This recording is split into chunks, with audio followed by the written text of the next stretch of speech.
ఈనాడులో సరే విషం అది ఎప్పుడు చిమ్ముతూ ఉంటుంది. తాజాగా ఇది సంగతిలో కార్టూన్ వేశారు. ఏంటయ్యా అంటే ఉచిత ప్రయాణం ఎలాగోలా అమలు చేద్దాం, తెలుగుదేశం పార్టీకి ఘనత తగ్గకూడదంటూ జగన్ అధికారులకు చెప్పేస్తున్నట్ట. కాపీ అయితే ఏంటి సార్ కరెక్ట్గా రాశానా లేదా అని చెప్పేసి అక్కడ అడుగుతున్నారట. అంటే కాపీ కొడుతున్నాడు జగన్మోహన్ రెడ్డి, రేపు పొద్దున జగను ఉచిత బస్సు ఇచ్చేయబోతున్నాడు అన్నటువంటి. బాగానే ఉంది, జగన్ రేపు పొద్దున పథకం పెడతాడు కాబట్టి పెడితే అది చంద్రబాబు నాయుడు పథకమే అని ఆలోచించారు అన్నటువంటి ఉద్దేశం మంచిదే. మరి 2000 రూపాయల పెన్షన్ ఎవరు చెప్పారు? జగన్మోహన్ రెడ్డి చెప్పాడా, చంద్రబాబు చెప్పాడా? మరి అది కాపీ కాదా? 2000 రూపాయలు అప్పుడు ఇవ్వటం.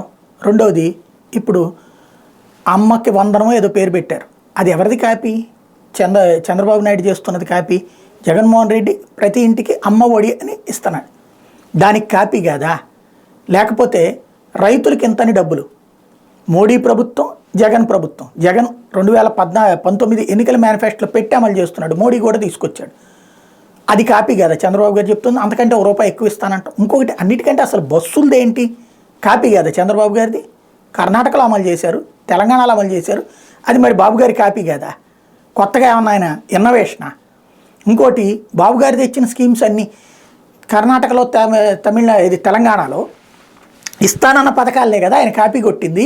లేదా అసలు అన్న క్యాంటీన్ కాపీ కదా? అమ్మ క్యాంటీన్ అని చెప్పేసి తమిళనాడులో పెట్టినటువంటి దాన్ని ఆ తర్వాత అన్నపూర్ణ క్యాంటీన్లు అంటూ తెలంగాణలో పెట్టిన దాన్ని కాపీ కొట్టినాయి కదా. బాబు చేస్తే అదంతా శృంగారం, ఎదుటి వాళ్ళు చేస్తే విచారం.